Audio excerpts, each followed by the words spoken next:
Farewell, their love of spirits. I will be gone. I will be in the house from here on. The king doth keep his revels here tonight. Take heed the queen come not within his sight, for Oberon is passing fell and wrath, because she, as her attendant hath, a lovely boy shown from an Indian king, and jealous Oberon would have the child, not in his train the trace of force wild, but she perforce withholds his lovely boy, crowns him with flowers notes and all her joy, and now they never meet in Wilbur Green, by a fountain clear or spangled starlight sheen, but they do swear to all their else for fear, creep into acorn cups and hide them there. Ethan, I mistake your shade you made you quite, or else you are that shrewd and knavish knight called Robin Goodfellow. Are you not he that frightens the maidens of the village, skin-built sometimes laboring the burn, and bootless make the breathless husband turn? And sometimes make the truth bear no law, mislead my wanders, laughing at their harm? Those that hobgoblin call you sweet puck, you do their work, and they shall have good luck. Are you not he? Thou speakest right. I am that very wanderer tonight. I just to Oberon and make him smile, but I felt and being that horse beguile.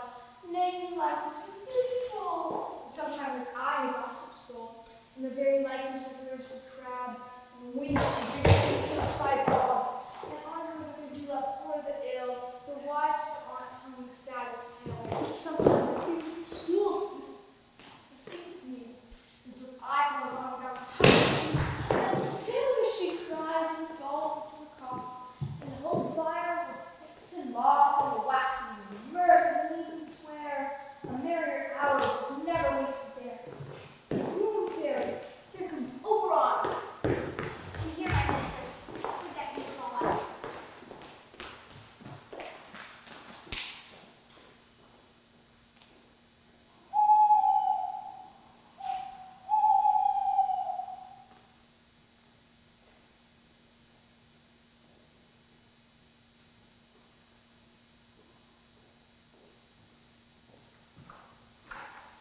Who's there?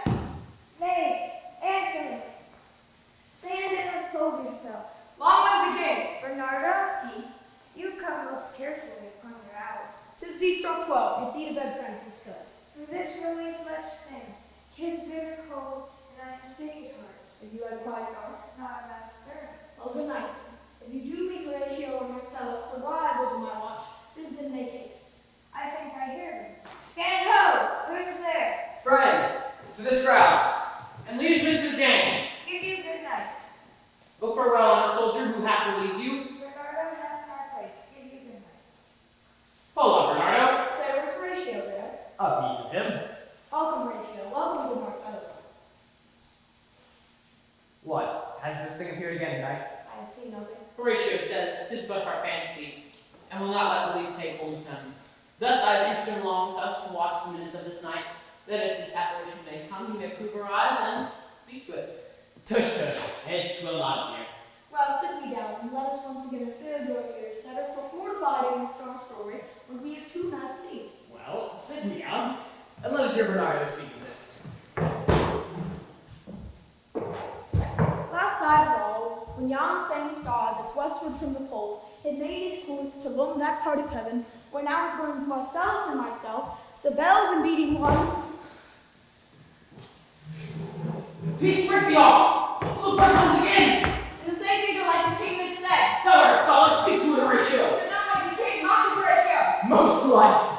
It harrows me with fear and wonder. It would be spoke to. Speak to it, Horatio! What art thou that usurpest this time of night, together with that fair and warlike form, in which the majesty of buried Denmark did sometimes march? By heaven, I charge thee, speak!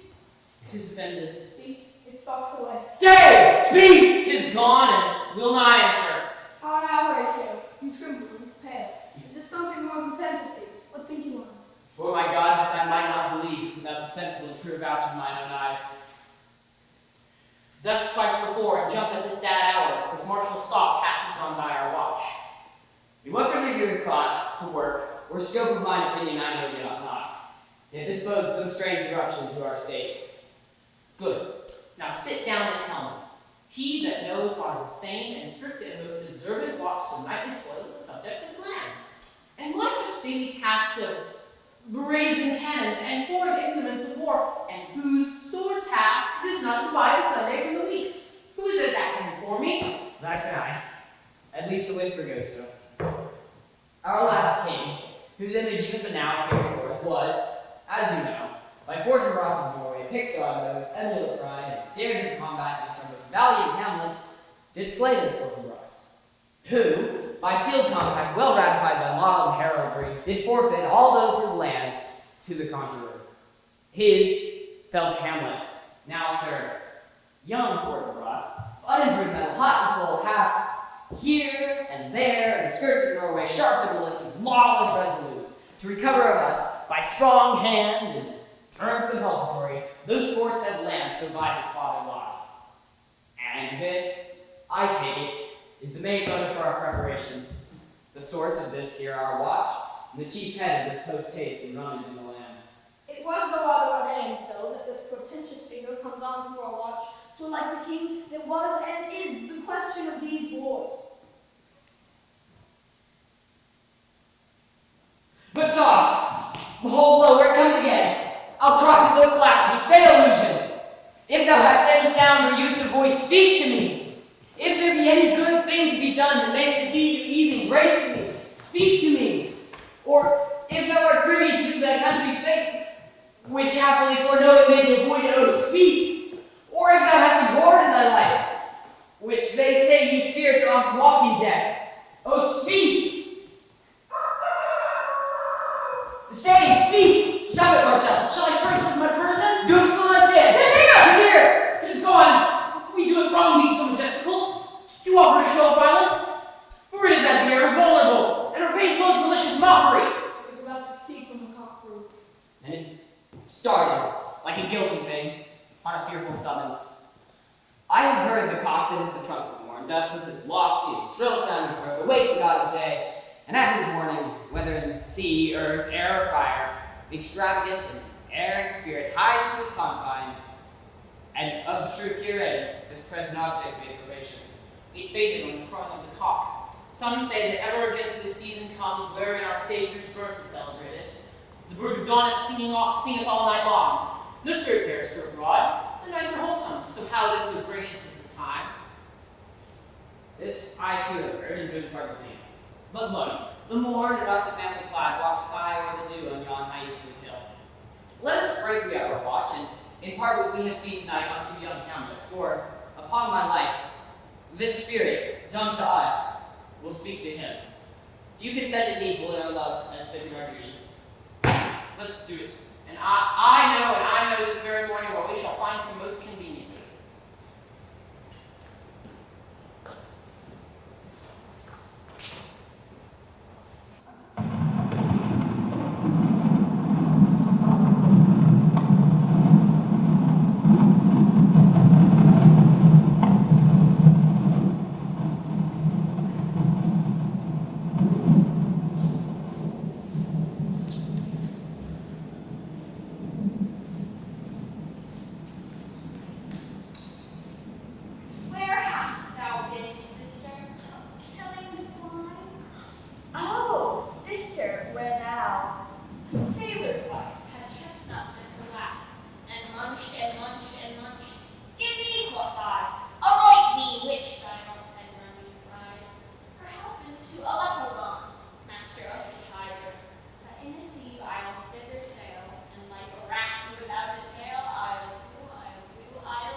drum a drum, Macbeth doth come. The weird sisters, hand in hand, postures of the sea and land, thus do go about, thrice to thine and thrice to mine, and thrice again to make up nine. Peace, the charms wound up. What are ladies so withered and wild in their attire, that will look not like the inhabitants of the earth, and yet are honored? Lady, were oft be that man may question, by each of her skinny fingers laying on her tawny lips, you should be women, but your beards forbid me to incur that you are so. Speak ye here, what are you? Hail to thee, Macbeth, thane of Glamis. All hail Macbeth. Hail to thee, fame of Cawdor. All hail Macbeth, that shall be king hereafter. Hail, hail, hail. So all hail Macbeth. Macbeth, all hail. Oh, but stay, you imperfect speakers, tell me more. By scene of death, I know I am Thane of Glamis. But how of Cawdor? The Thane of Cawdor lives, a prosperous gentleman, and to be king stands not within the prospect of belief, no more than to be Cawdor. Say from whence you own this strange intelligence, for why upon this last heath you come and stop my way? Speak, I charge you.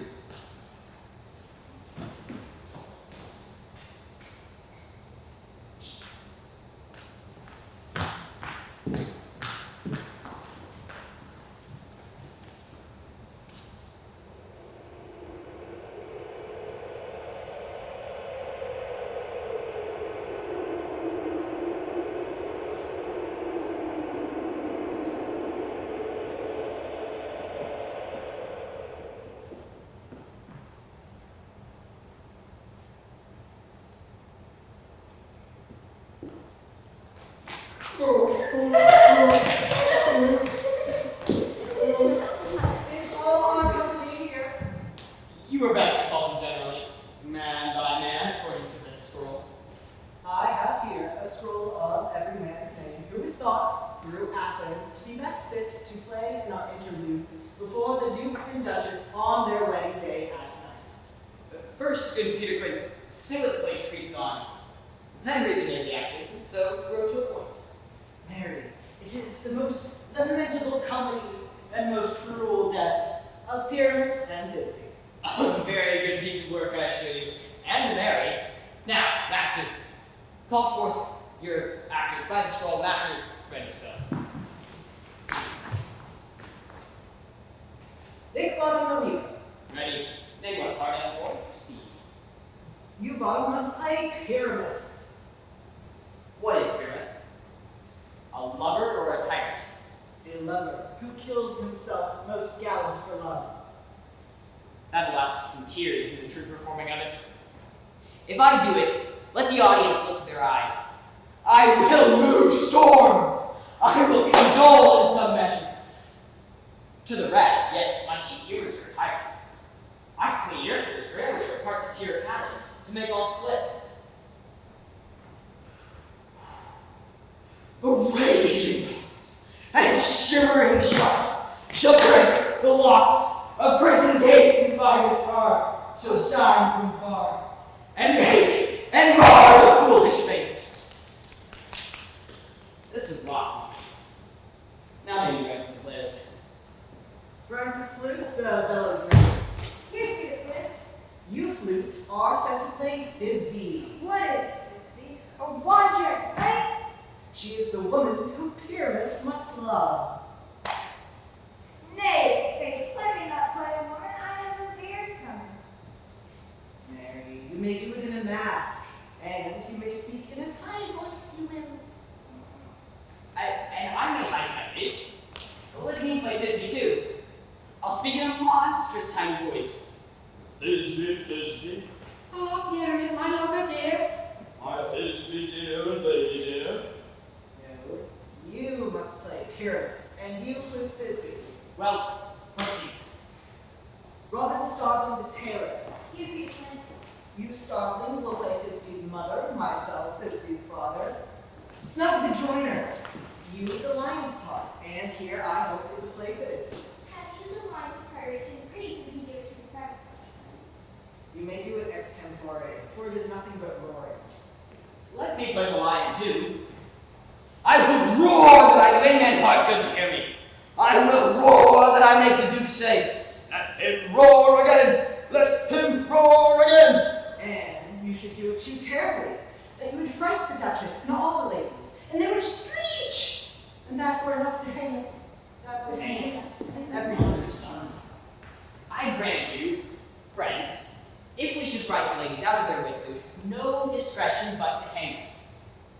However, I will aggravate my voice, so that I will roar you as gently as any suckling dove. I will roar you and to any happy No, no, you must play Pyramus, for Pyramus is a sweet-faced man, a proper gentleman, as you would see on a summer's day, a most gentleman-like gentleman. Therefore, you must needs play Pyramus. Well, I will undertake it. What beard were this to play in? Why, what you will. I will discharge it in either your straw-colored beard, your orange tawny beard, your purple and gray beard, or your French crown-colored beard, your perfect yellow. Some of your beards have no hair at all, and then you shall play barefaced. But, masters, here are your parts.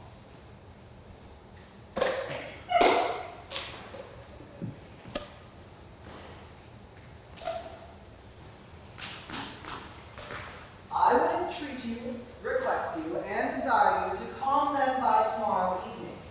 Then we will meet in the palace square, a mile without town. For if we meet in the city, we'll be dogged with company, and our devices known. In the meantime, I shall draw a bill of properties such as our play wants. I pray you fail me not.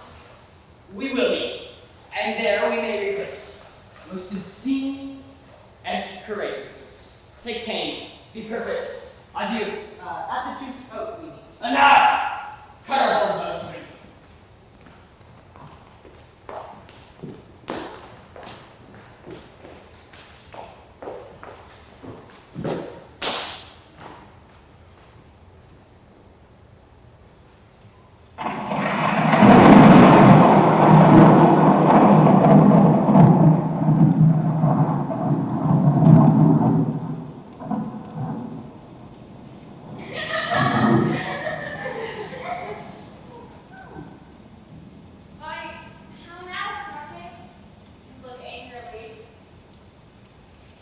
Have I not reason, Dalvins as you are? Saucy and overbold, how did you dare to trade chocolate with Macbeth and riddles and affairs of death? And I, the mistress of your charms, the close, contriver of all harms, was never called to bear my part or show the glory of our art. And which is worse, all that you have done has been but for a wayward son, spiteful and wrongful as those who loves for his own ends, not for you. Make amends, get you gone, and at the depart time, leave me out of the morning, hither he will come to know his destiny. I am forgiven, this night I'll send into a dismal and fatal end. Greatness is most your afternoon, upon the corner of the moon, whose vapors dark the path, I'll catch ere it comes the ground. And this, distilled by magic lights, shall raise artificial sprites, as by the strength of their youth, shall draw him on his beauty. And as you all know, secure is mortal sheets.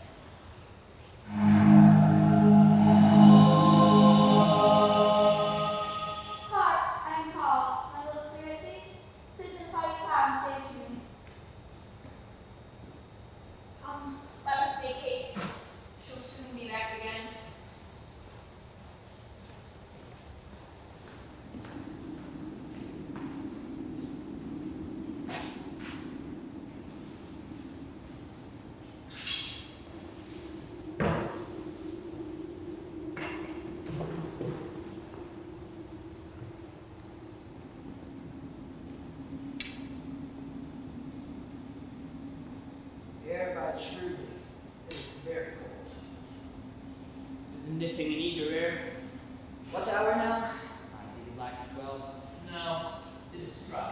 Indeed, I heard not.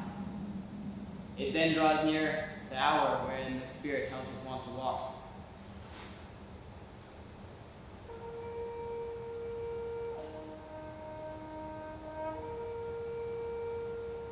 What does this mean, my lord? The king doth wake tonight and take his rouse, and as he drains his draughts of reddish down, the kettle drum and trumpet does bray out the triumph of his pledge. Is it a custom? Aye, marry it is. This heavy-headed rebel thinks us in the east and west traduced in taps of other nations. They clep us drunkards with swinish trades, and soil our vision, though reformed at height, the pith and marrow of our attribute. So often happens in particular men that, bearing the stamp of one defect, be it nature's livery or fortune's star, shall, in general censure, take corruption. But the dram of evil doth all the noble attribute to his own circumstance. Look, my lord, it comes! Angels and ministers of grace, defend us. Be thou the spirit of health or goblin damned, thou comest in such a questionable state that I'll call it. I'll speak to thee. Hamlet? King? Reigning royal father? Oh, answer me! Say, why is this? Wherefore? What should we do? It beckons, as if some imparted desire to you alone. With what courteous action it waves you to a more removed ground. But do not go with it. No, by no means. It will not speak, then I'll follow it. No, but do not, my lord. Why? I do not put my life against thee, and for my soul, what can it do to that? Being a thing mortal as itself, it calls me still. Go on, I'll follow you. My lord, what if it tempts you towards the flood? Or to the dreadful summit of the cliff which bears his beetle pace, or the sea, which, and there, some other horrible form, assume some other horrible form, which might deprive your sovereignty of reason, and draw you into madness. Think of it. Still the waves before. Go on, I'll follow thee. Hold off your hands, gentlemen. Be ruled, you shall not go. I do. My fate cries out before me and makes each petty artery in this body as hard as the human mind's nerve. Unhand me, gentlemen. I'll make a ghost of him that lets it.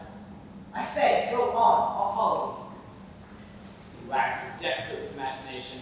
'Tis not fit thus to obey him. Have after. To what issue will this come? Something is wrong in this state of Denmark.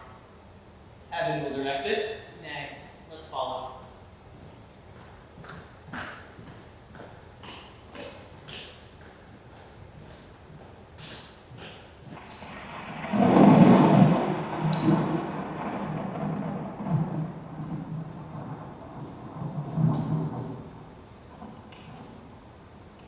Christ-ridden cat hath mewed. Rats, and once the hedge-pig. Why? Pardon your cries. 'Tis time, 'tis time. Round about the cauldron go, in the poisoned entrails grow. Toad, that under cold stone, days and nights hath fared alone. Sweltered venom, sleeping got, boil thou first in the charmed pot. Double, double, toil and trouble, fire burn and cauldron bubble. Play of homestead in the cauldron flowing there. Art of meat and toe of frog, wool of bat and tongue of dog. Adder's blood and grinding stick, lizard's leg and owlet's ring, for a charm of powerful trouble, like the hell-brought boil and bubble. Double, double, toil and trouble, fire burn and cauldron bubble. Scale of dragon, tooth of wolf, witch's mummy, maw and hill. Of the raven sort, the sharp root emerald figured in the dark. Sliver in the moon's eclipse was Turk and Tartar's lips. Finger of birth's strangled babe, ditch delivered, and a drown, make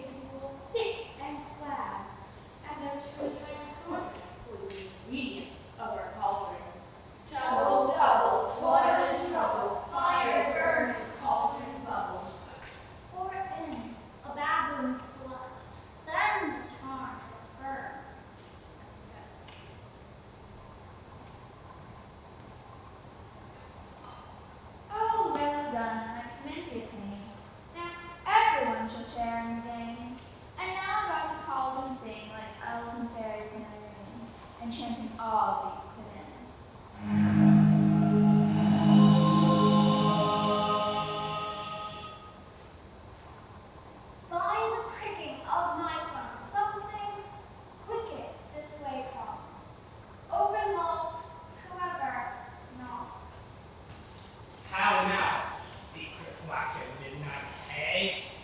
What is it that you do? A deed without a name. I conjure you by which you profess, however you come to know. For you unite the winds and then you fight against the churches. Through the easty ways that confound the soul imagination of the way corny lodge, trees rolling down. No castles tall on those heads, no palaces and pillars who slip their heads to their foundations. Though nature's journey come all together, even though destruction is sinking, answer me what I ask you. Speak. The man. We'll answer. Say if thee hadst rather hear it from our mouths or from our masters. Call them, and let me see. Corinth sows blood that hath eaten her 9 fair. Grease that sweat from the murder's give it throw into the flame. Come high or low, thyself and office death would show.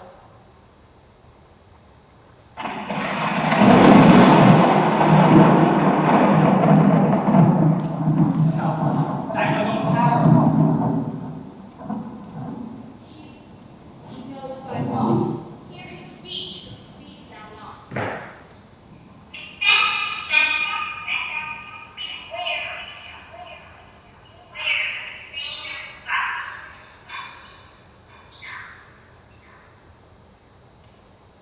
Whatever thou art for thy good cause and things, but thou hast heard my fear will break the one word more. He will not speak commanded. Here comes another more patient.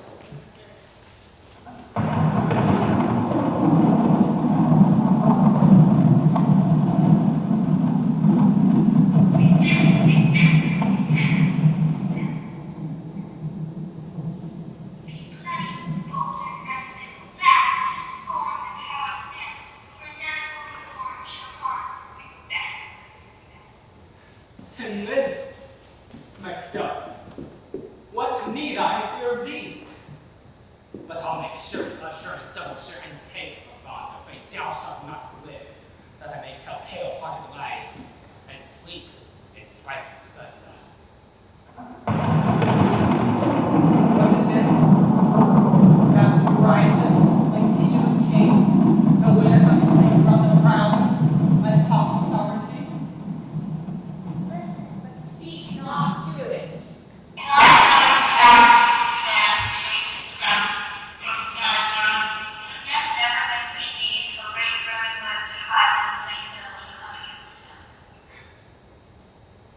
That will never be. Who can impress the forest naked tree and fix an earthbound root? Sweet audience, good rebellious stead, never to the rise of Birmingham wood rise, and our high placed Macbeth. To lick the lease of nature, pay his breath through time and mortal custom. But my heart throbs to know one more thing. Tell me, if you are to tell so much, shall Bangor's issue ever reign as king? Seek to know no more. I will be satisfied. Deny me this, and eternal curse will fall upon you. Show. Why, since his culture is this? Show.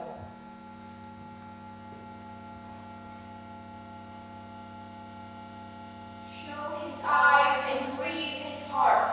Come like shadows, so depart.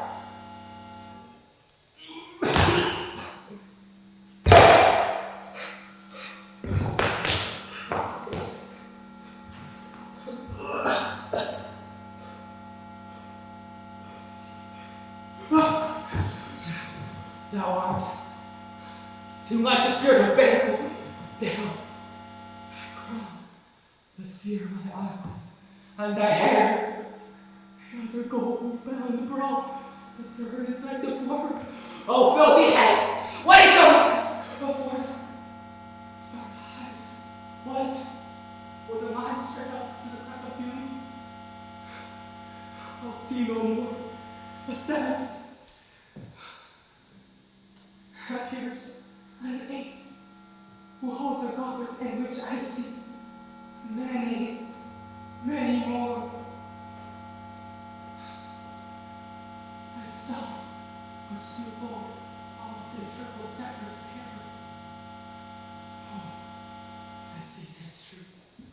For the blood poured through the banquet of Sam and smells of London. I'm quite certain for this. What? Is this true? Aye, sir, all this is so, but why stand Macbeth thus amazingly? Come, sisters, cheer we up the spirits. I'll charm the air to give a sound, while you perform your antic round, that this great king may kindly say, our duties doth welcome pay.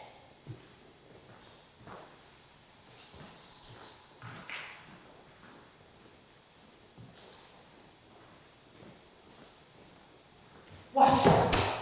Lord God, when this pernicious hour said I curse in the calendar.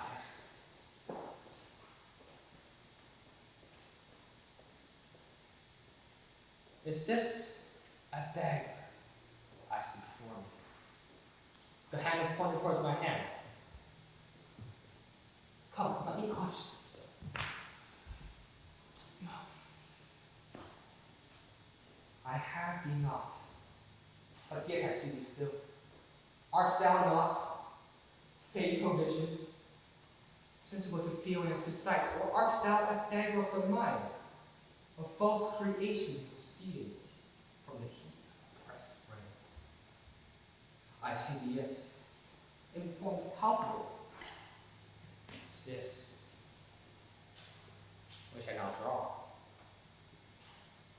Thou marshallest me the way I was going, and such an instrument I was to use. Mine eyes remain the fools of undersensitive, or else worth all the rest. But I see these on a night blade, dungeon, gilts of blood, which was not there before. No, there's no such thing. It is the bloody business which informs stuff to my eyes. Now, over the one half world, nature seems dead, and wicked dreams abuse. The curtains sleep, witchcraft celebrates, and pale Hecate's offerings, with withered murder alone like a sentinel. The wolf, who howls his watch, and with turquoise, ravishing strides towards his design, moves like a ghost. Hear not my steps, which way they prate. For I fear thy very stones will prate of my whereabouts, and take the present horror from the time. While I threat, he lives. Words in the deep of deeds, too cold breath gives.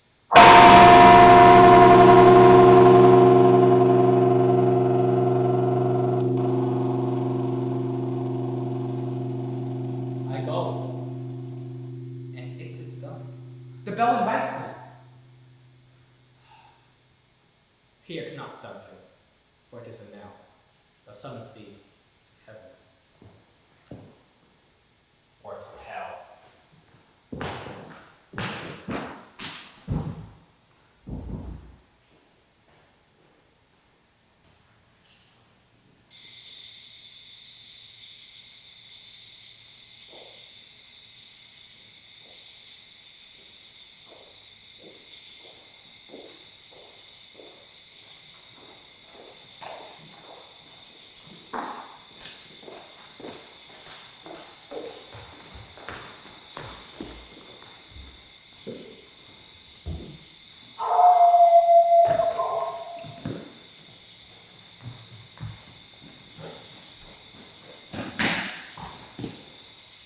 Oh, we know that.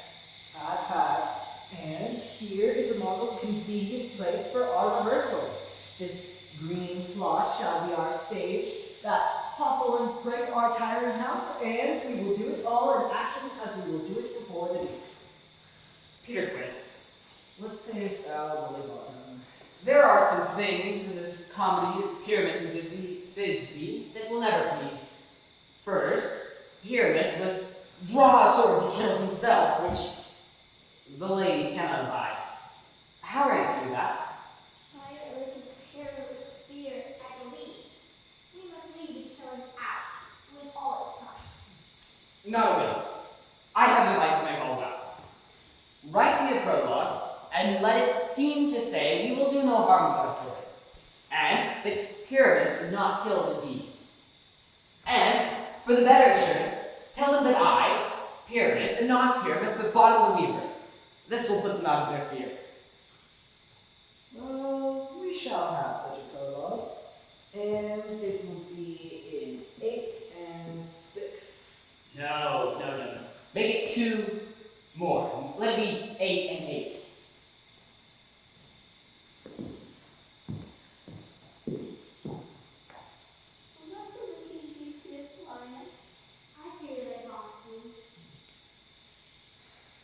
Masters, you must consider, to bring in a lion among ladies is the most dreadful thing. For there is not a more fearful wild fowl than your lion living, and we ought to look to it.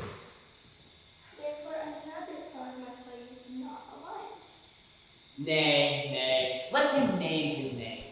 And half his face must be seen through the lion's neck, and he can speak through, saying thus, or to the same effect, ladies, or fair ladies, I would wish you, I would request you, I would entreat you, not to fear, not to tremble, my life for yours. If you think I come hither as a lion, it were a pity to my life, for I am no such thing.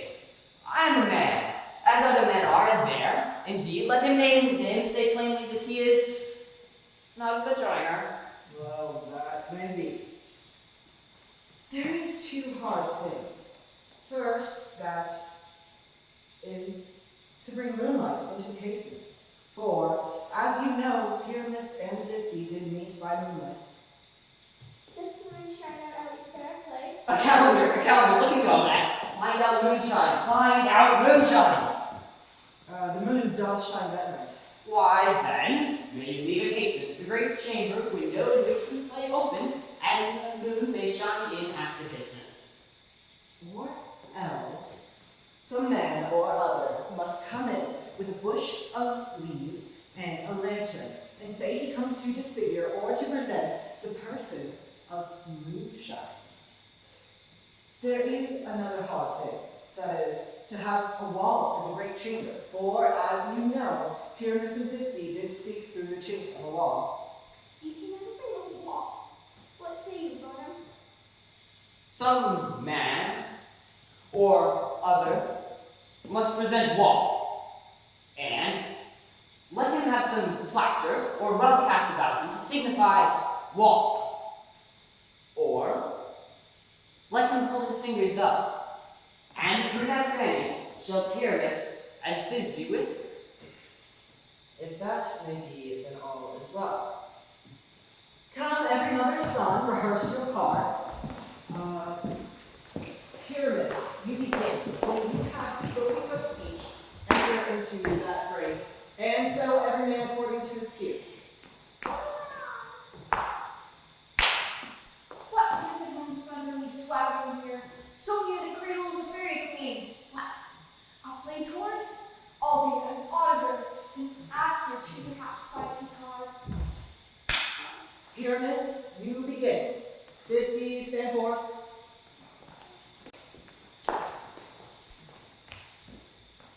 Thisbe, thy breath, odious savors sweet. Odors. Savors sweet. So hath thy breath mine taste, Thisbe dear. But hark, a voice.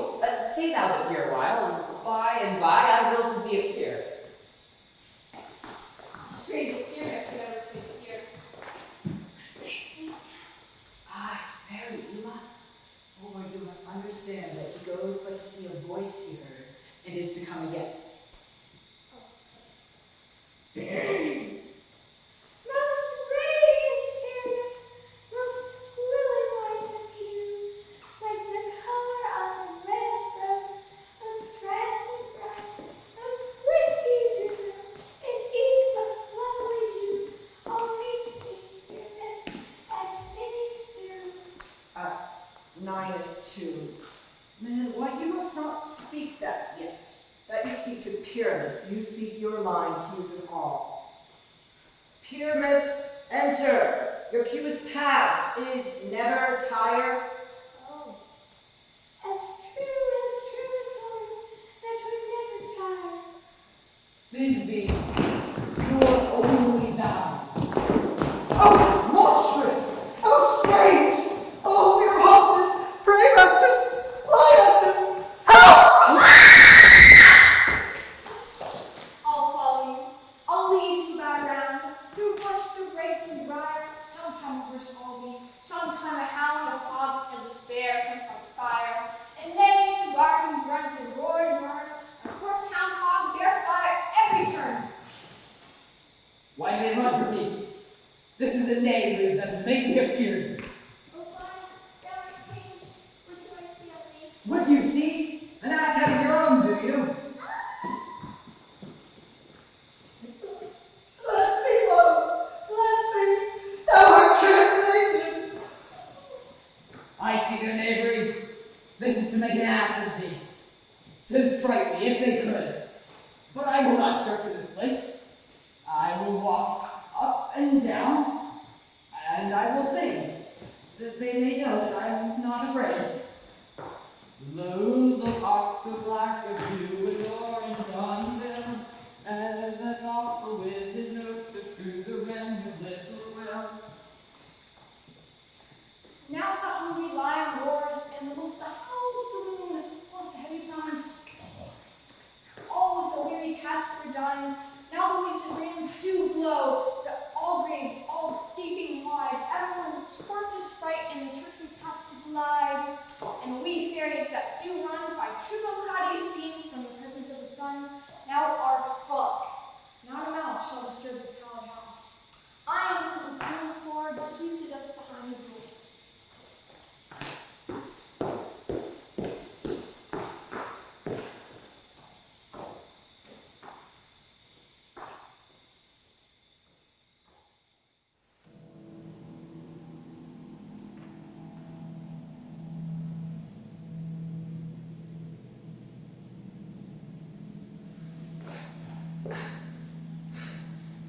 Speak. I'll go no further. Mark me. I will. My hour is almost come. When I suffer through the tormenting fires, must render up myself. Alas, poor ghost. Pity me not, but lend thy serious hearing to what I shall quote. Speak. I am bound to hear. Then art thou one for revenge, and thou shalt hear. What? I am thy father's spirit, doomed for a certain term to walk the night, and during the day confined through fasting fires into the sins. For my days of nature are burned and purged away. But that I forbid to tell the story of my prison house. I could a tale unfold whose slightest word and would har up thy soul, freeze thy young boy, and make thy eyes like stars start their spheres. Oh list, oh list, if didst thou thy dear father love. Oh God. Revenge is the most foul and unnatural murder. Murder? Murder most foul and the best it is.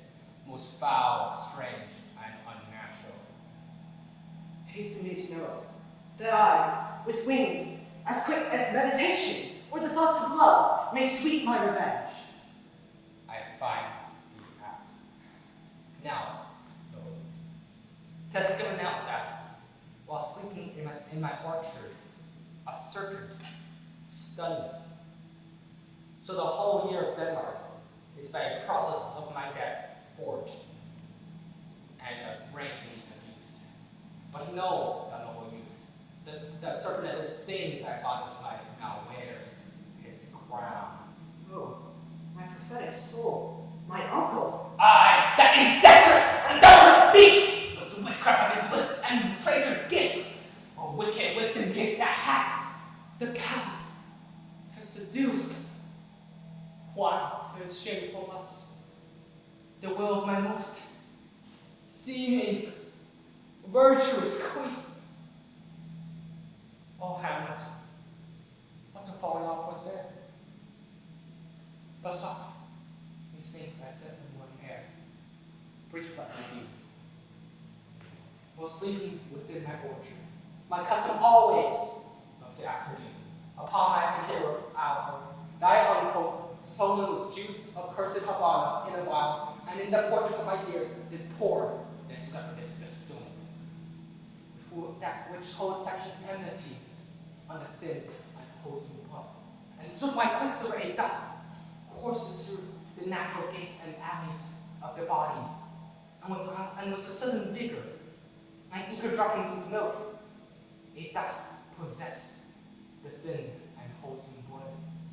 And a sudden paper bark though, most laughter-like, was vile and wholesome across all my smooth body. Thus was I sleeping. By a brother's hand of life, a crown, a queen, at once dispatched, even in the blossoms of my sin. Unhoused, disappointed, unannihilated, no reckoning made, but sent to my count was all my imperfections on my head. Oh, horrible, horrible, most horrible. If thou hast any nature in thee, bear not, let not the real bed of Denmark be a couch for luxury and damned incest. Fare thee well. The golem shows the bargain to be near, and James goes pale as an affection fire. Adieu. Adieu. Adieu. Remember. Oh, all you hosts of heaven, oh earth, what else?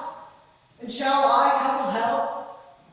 Oh, fie, hold my heart, and you, my sinews, grow not instant old. Remember thee. Aye, thou poor ghost, whilst memory holds a seat in this distracted flow. Remember thee.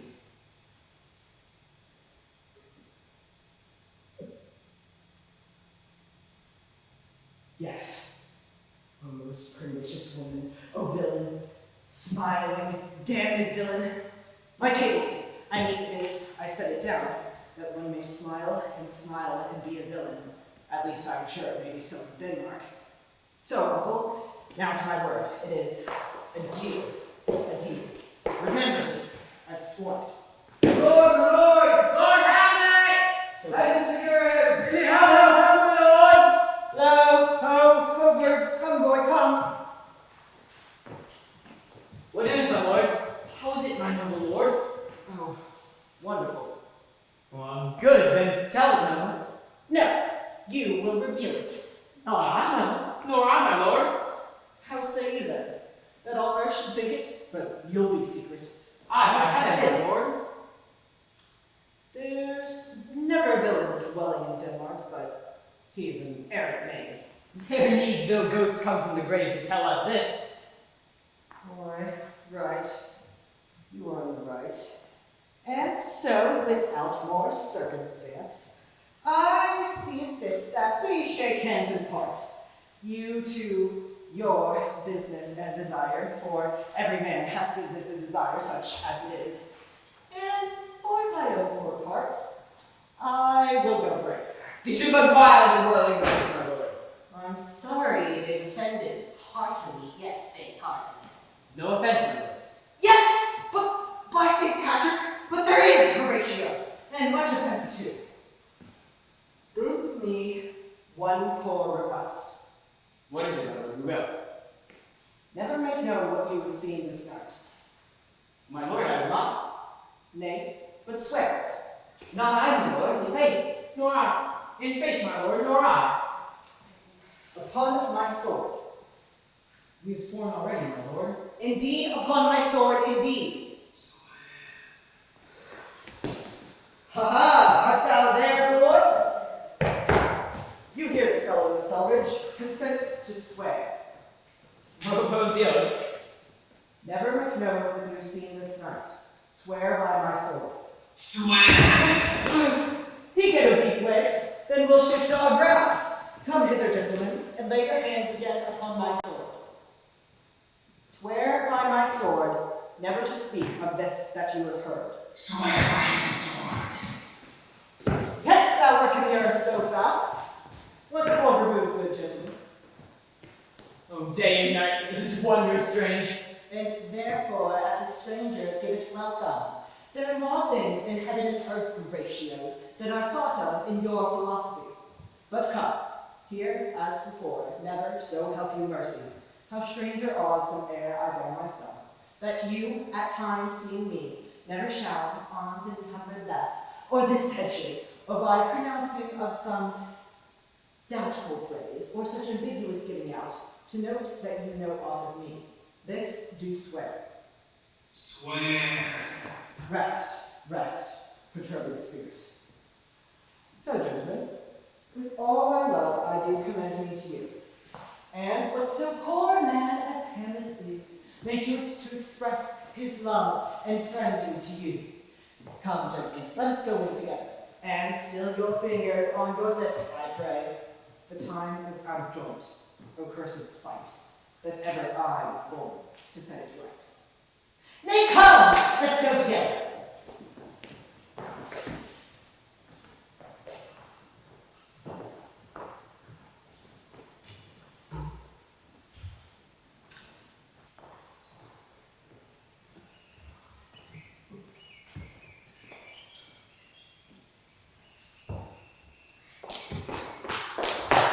Have you sent to Bob Phelps? Has he come home?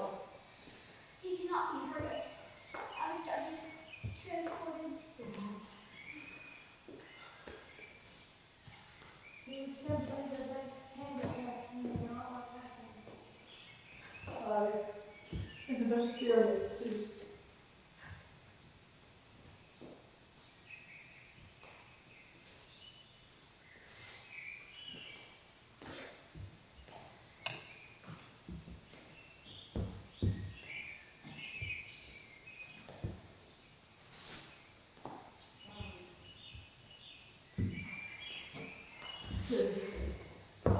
What are your best memories of Piers? I have him as the best person, and a very paragon for sweet voice. You must say, paragon. A paragon is, a thing of naught. That's crazy. The Duke is kind of the temple, and the three ladies my forehead. My forehead on fire.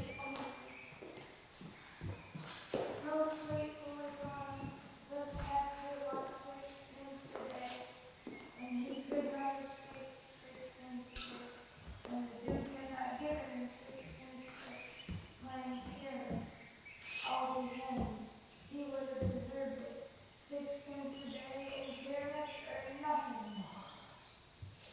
Where are these lads? Where are these hearts? Oh, sweet holy mother! Oh, most courageous day! Oh, most happy hour! Masters, I'm to discourse wonders, but ask me not what, for if I tell you, I'm not your opinion. I will tell you everything right and fell out. Let us hear, sweet body. Not a word of me. All I will say is that the Duke hath dined. Get your apparel together, good strings to your beards, new ribbons to your pumps.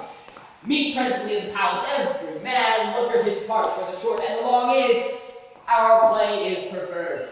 In any case, let Thisbe have clean linens, and let not he that plays the lion pare his nails, for they shall hang out of the lion's claws. And, most dear actors, eat no onions nor garlic, for we are to utter sweet breath. And I do not doubt but to hear them say it is a sweet comedy. No more words. Away, go away.